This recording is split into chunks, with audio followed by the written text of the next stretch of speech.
Baghdad میں ایک بزرگ تھے تو درزیوں کا کام کرتے تھے. اللہ کے نبی حضرت ادریس علیہ السلام بھی درزیوں کا کام کرتے تھے. خوش ہوئے نا بات سن کے. پیشہ کوئی بھی برا نہیں, ایک برا ہے وہ ہے ہاتھ پھیلانا, اس کے علاوہ کوئی پیشہ برا یہ برا نہیں, یہ ہاتھ پھیلانا برا ہے. حضرت شیخ محمد بن حسن کہتے ہیں کہ وہ بزرگ جو تھے نا, امام غزالی نے لکھا ہے, وہ درزیوں کا کام کرتے تھے تو اس زمانے میں نا کھوٹا سکہ بھی کبھی کبھی آ جاتا تھا. کھوٹا سکہ پرانے لوگوں کو تو پتہ ہوگا, چلو نوجوانوں کو بتا دیتا ہوں. چاندی کے سکے ہوتے تھے تو اوپر سے جب وہ کھنچ جاتا تھا نا نمبر, تو اس کو کہتے تھے اب کھوٹا ہو گیا. کیوں جی بزرگوں ایسے ہی ہے, وہ کھنچ جاتا تھا تو کہتے تھے سکہ, تو وہ چلتا نہیں تھا کہیں بھی. تو وہ بابا جی کی دکان مشہور ہو گئی تھی کہ وہاں کھوٹے سکے بھی چل جاتے, لوگ دے آتے تھے کھوٹے سکے, بہت سارے لوگ دے دیتے, بابا جی چپ کر کے قبول کر لیتے. مشہور ہو گیا, جو بھی جاتا کھوٹے سکے دے آتا, بابا جی قبول کر لیتے. پھر شام کو نا گھوڑے پہ بیٹھ کے جاتے اور دریا میں بہا. ایک دن کچھ بندے کھوٹے سکے لے کے آ گئے تو بابا جی ابھی مصلے پہ تھے, نماز پڑھ رہے تھے, تو بیٹے نے کپڑے دیے تو کھوٹے سکے وصول کی. تو وہ کھوٹے سکے دینے والا شخص کھوٹے سکے دے رہا تھا, تو وہ بچہ کہنے لگا تم نے بڑی عرصہ بیوقوف بنایا میرے ابا کو, کھوٹے سکے دے لے جاؤ. کہنے لگا تمہیں واقعی نہیں پتا چلتا کھوٹے ہیں؟ کہا ابا جی کا نہیں مجھے پتا, پر مجھے تو پتا ہے نا, اور میرا ابا شام کو کھول کے دیکھتا ہے تو پھر جو کھوٹے کھوٹے ہوتے ہیں انہیں دریا میں بہا کے آتا ہے, لے جاؤ اپنے. اتنی دیر میں بزرگ نماز سے فارغ ہوئے, کہنے لگے نہیں نہیں بیٹے رکھ لے, کھوٹے ہی رکھ لے. سننا بات. کہا جناب کیوں؟ فرمانے لگے میں کھوٹے اس لیے رکھ لیتا ہوں کہ لوگوں نے پیسوں میں ملا کے دوسروں کو بھی تو دینے ہیں نا, تو میں چاہتا ہوں چلو باقی لوگ نقصان سے بچ جائیں, ہمارا تو گزارا ہو ہی رہا ہے, باقی لوگ نقصان سے بچ جائیں. اور فرمایا پھر میں شام کو جا کے دریا میں ڈال کے آتا ہوں کہ کہیں میری اولاد بھی ان کو آگے نہ چلا دے. میں چاہتا ہوں کہ اور لوگ اس کام سے بچ جائیں. درویش کہتے ہیں کہ جب اس بابے کا آخری وقت آیا نا, تو جو اس نے جملہ کہا میرا کلیجہ پھٹ گیا. آخری وقت جو اس نے دعا مانگی تو فرماتے ہیں میرے اندر وجد اور کیف کی صورت پیدا ہو گئی. فرماتے ہیں ان بزرگوں نے اپنے آخری وقت دعا مانگی, اے اللہ میں نے ساری زندگی کھوٹے سکے قبول کیے تاکہ تیرے بندے شر سے بچ جائیں, تو یا اللہ تو بھی اس کھوٹے سکے کو قبول فرما لے.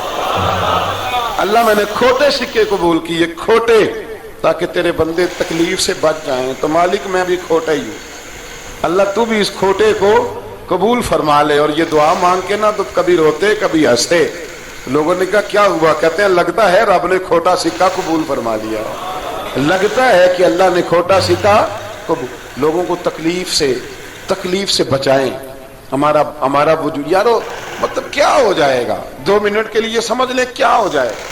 یعنی اگر آپ بڑے غصے سے باہر آئے اور پاپڑ بیچنے والے پہ آپ نے غصہ نکال لیا سارا, میں رات کی ڈیوٹی کر کے آیا ہوں, تھکا ہوا ہوں, اور تو پاپڑ بیچنے آ گیا, تم لوگ بڑے نالائق ہو, بدتمیز ہو. آپ نے یہ سخت جملے کہہ دیے, چپ کر کے وہ آدمی معذرت کر کے گزر گیا.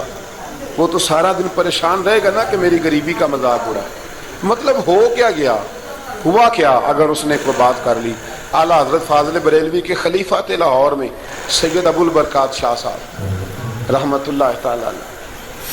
تو رات کو ایک شخص تراویح کے بعد حضرت سویا کرتے تھے. بہت سارے لوگ تو سو ہی نہیں پاتے رمضان کی راتوں میں, سو ہی نہیں پاتے, میں خود نہیں سو پاتا. اب تراویح سے اگر آپ 10:30 فارغ ہوئے تو 2 بجے اگر آپ کو دوبارہ اٹھنا ہے تو بیچ میں آپ کو کیا ملے گا؟ اگر آپ نے کچھ پڑھنا پڑھانا ہے, صبح درس دینا ہے, تو پھر تو آپ کے لیے بڑا اور یہ خاصا مشکل کام ہے, یہ خاصا مشکل کام ہے. آپ یقین کریں چند تفسیریں دیکھتے ہیں تو ٹائم بہت زیادہ ہو جاتا ہے.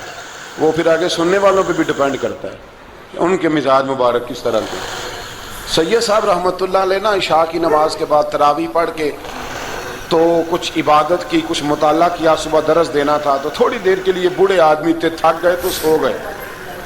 ایک بندہ نہ کہیں گیا ہوا تھا تو واپس آیا تو اس نے دروازے پہ دستک دی. تو سید صاحب کے بیٹے تھے, بخاری شریف کی شرح لکھی, بڑے عالم تھے, سید محمود رضوی صاحب رحمت اللہ. رضوی صاحب کہتے میں نے دروازہ کھولا, میں نے کہا ہاں جی بولو. کہنے لگا جی میں نے سید صاحب سے ملنا ہے. مفتی اعظم پاکستان تھے وہ, لاہور میں حزب الاناف ادارہ تھا, سید ابو البرکات صاحب. میں نے حضرت صاحب سے ملنا ہے. تو کہا کوئی حکم ہو تو مجھے نہیں, میں نے انہی سے ہی ملنا ہے. یہ بھی بڑا مسئلہ ہوتا ہے, میں نے انہی سے ہی ملنا ہے. چلو ٹھیک ہے جی, انہی سے مل لو. تو کہتے اتنی دیر میں نا سید صاحب بھی اٹھ کے آ گئے. محمود کون آیا؟ تو اس نے کہا حضور میں آپ کا ایک عقیدت مند ہوں, تو میں کہیں گیا ہوا تھا تو ابھی واپس آیا ہوں, تو مسئلہ نا کئی دفعہ پوچھنا کرتا ہوں تو بھول جاتا ہوں, ذرا بات کی نزاکت کو دیکھنا, بھول جاتا ہوں. تو یاد آیا تھا تو میں نے کہا چلو ابھی پوچھ آتا ہوں, گزر رہا تھا یہاں سے. میں پوچھو. کہنے لگا جی پوچھنا یہ تھا کہ جس نے فرض جماعت کے ساتھ نہ پڑھے ہوں رمضان میں, تو کیا وطر جماعت سے پڑھ سکتا ہے؟ مسئلہ پوچھنا ہے. علامہ محمود رضوی صاحب کہتے ہیں مجھے بڑا ہی غصہ آیا. میں نے کہا کہ پتہ نہیں کوئی اس وقت مشکل آ گئی ہے جو رات کو آیا ہے. کسی وقت انسان رات کو طلاق دے بیٹھتا ہے, کوئی ایسی بات ہو جاتی ہے تو عالم کے دروازے پر, یہ تو عام سا مسئلہ ہے, سویرے بھی پوچھ لیتا. اتنی تکلیف دی اس نے, کتنی بڑی اذیت ہے. اور ایسے ہوتا ہے, ہم نہیں احساس کرتے کہ یار تھوڑا سا دیکھ لیں, ماحول کو دیکھ لیں, طبیعت کو دیکھ لیں. مجھے بڑی اچھی طرح یاد ہے کہ میں نے ایک دفعہ نا ایک عالم سے مسئلہ دریافت کیا, وہ ہمارے استاد تھے, تو مجھ پہ ناراض ہوئے. میں بڑا پریشان ہوا کہ پوچھی تو میں نے دین کی بات تھی, تو استاد ہی ناراض ہو گئے. استاد واپس آیا تو یہ کہنے لگے تمہیں پتہ ہے میں شوگر کا مریض ہوں. میں بڑی تکلیف میں تھا, اور میں نے نماز کے لیے میں جلدی کیوں اٹھ کے چلا گیا تھا, میں نے ایک روٹی کھانی تھی, مجھے کچھ ہو رہا تھا. تو اب میں اگر تجھے انکار کرتا, دین کی بات تھوڑا دیکھ لیا کرو, مزاج کو سمجھ لیا کرو, تم سمجھتے نہیں, احساس نہیں پیدا کرتے.